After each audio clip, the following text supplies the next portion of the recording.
All right, so continuing on, I'm going to talk about how we can study radiation to determine the motion of objects in space. It's pretty cool. When an object is moving, the waves it creates are going to be changed in some way. So if an object is moving towards you, the waves it gives off get scrunched together. It shortens the wavelength.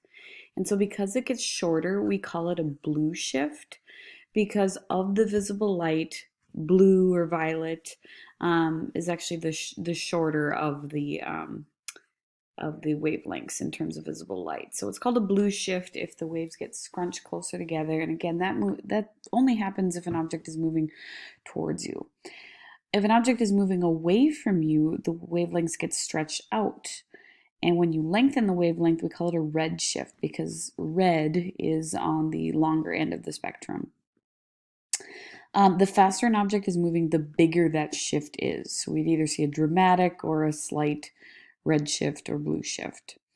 We call this shift towards shorter or longer wavelengths because of motion the Doppler effect. I'm going to click a link right here. Most scientists believe that our universe is expanding. That belief is based on an interesting property of light waves called the Doppler effect. Here's how it works. All waves travel outward from a source. A stone dropped in a pond, for instance, will produce waves that move out in a circular pattern from the splash. Light works the same way.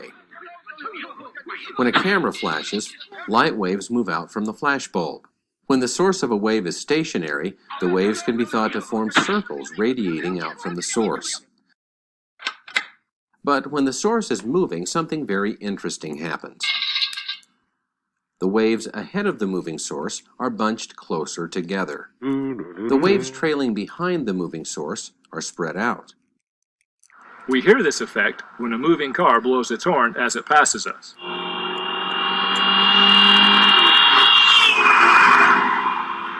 We hear a high-pitched sound as the car approaches us because the motion of the car bunches the sound waves closer together. When the car passes us, we hear a distinct drop in pitch because the sound waves are now spread out by the car.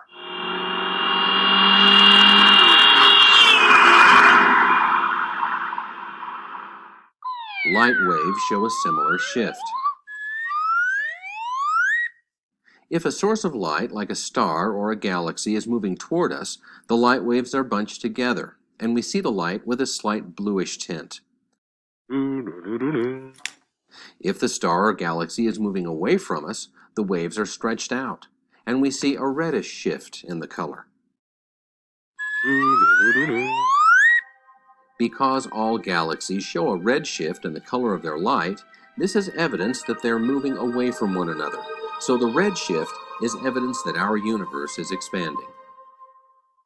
Most scientists believe... Sorry about that.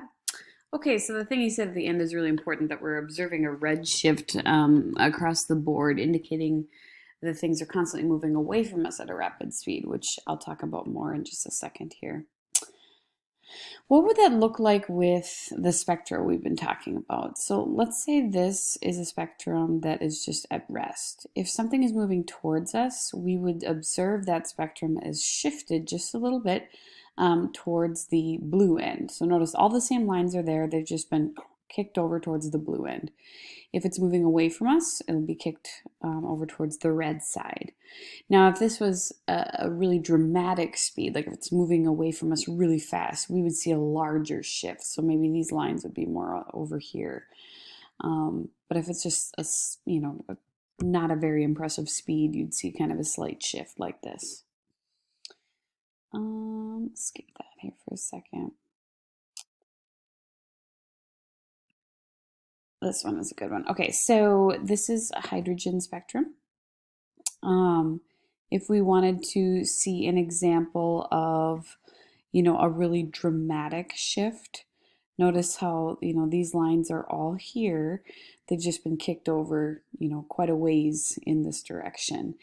And it's towards the direction, notice it's not labeled red or blue, but it's kicked over towards the longer wavelength because I see 700 versus 400. Because the lines are kicked over towards the longer end of the spectrum, it means that they've been stretched out, and so that's a red shift. So this would indicate that an object is moving away from us at a fast rate. So as he said in the video, the light from other galaxies that we're seeing is red shifted, which means that galaxies are moving away from us, but they also appear to be moving away from each other as well, which leads us to Hubble's law. Hubble's law states that the farther away a galaxy is, the faster it has to be moving.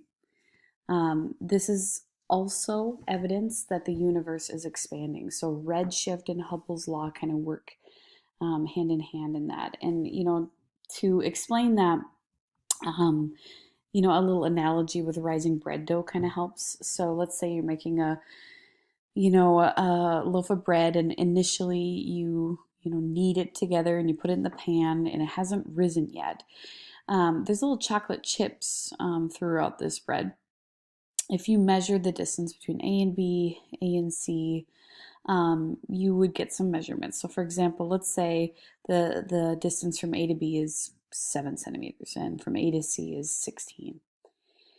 If you allow that bread to rise, you're going to, obviously get some expansion here. So now we see that the distance between A and B is now 14 centimeters, and from A to C, it's gone all the way up to 32. Now you might just say, well, okay, whatever, it doubled. Isn't that what it's supposed to do when you let things rise? Well, let's look at the numbers. As the bread rose, the distance from A to B went from 7 to 14. Change in distance is 7. As the bread rose, the distance from A to C went from 16 to 32. The change in distance there is 16 centimeters. So what we're saying is that really chip C was moving at a higher rate, because in the same amount of time it traveled 16 centimeters, whereas chip B only went 7 centimeters in that hour. So why are we talking about bread? Well, remember, Hubble's law stated that the further away a galaxy is, the faster it's moving. Chip C started further away, and we saw that it moved faster as a result.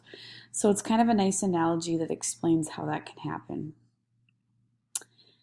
So if all galaxies are moving outward and away from each other, that means that yesterday they were closer together, a week ago they were closer together yet. And if you continue this line of thinking and go back in time, it's kind of like a shrinking balloon that gets smaller and smaller and smaller until we get to one central point, a concentrated point where lots of energy was generated. We call that the Big Bang. According to scientists, the universe began with a violent and rapid expansion of space itself. It's estimated to be about 14 billion years ago, and using the Doppler effect, we can measure how fast the universe is expanding. We can measure their distances, and the thing that's cool about that is, if we think back to physics now, if we know speed and we know distance, we can figure out time. Remember the equation speed equals distance over time. The question is always, how do you figure out that the universe is that old? Are you just making up a number? Well, using the evidence from the Doppler effect and the distances that we can measure, I'll show you how we came up with that number just by using a different analogy. So Tom is running a marathon. He's 21 miles from the starting line, and he's been running at an average speed of 7 miles per hour. It's 3 o'clock right now. What time did the race start? Well, I mentioned that the equation is going to be speed equals distance over time. But the thing is, we're kind of really searching for time in this case. And if you rearrange the equation, okay, this is basic algebra, but I know some of us are better at it than others. Initially, you would multiply both sides of the equation by t, so you'd have s times t equals d. But we want to get t by itself, and so we're going to divide both sides by s, distance divided by speed. So this is really the equation that we want here. I'm going to underline it. Okay, so let's plug in what we know. Our distance that he's gone is 21 miles, and the speed is 7 miles per hour. And so simple math there, we should get 3 And really, the unit you get is 3 hours. So really what this means is he's been running for 3 hours. If it's 3 o'clock right now, what time did the race start? Obviously, it's got to be noon. So this is kind of just illustrating, okay, if we know the speed at which galaxies are spreading away from each other, and we know the distances between them, that's how we determine, okay, when did this whole event start? And that's where the number 14 billion came from. So it's not just being pulled out of thin air. The evidence for the Big Bang include redshift and Hubble's law. That's kind of the big one. The other one is this thing called cosmic background radiation. Radio telescopes have picked up very faint levels of radiation coming from everywhere. It was discovered accidentally by these materials, and we call it afterglow of the Big Bang explosion, and we can detect it everywhere, even very, very small trace amounts in outer space, because theoretically in outer space there should be nothing, and if there is nothing, that means that there would be no temperature readings, and so you should measure absolute zero or 0 Kelvin. But actually when temperature recordings are being taken, you get a little bit more than that. It's like 3 Kelvin, and so that is also an indication that we're detecting cosmic background radiation, another piece of evidence for the Big Bang. So our next lesson is going to be jumping into the solar system. I'm going to stop here and we'll have another little follow-up quiz.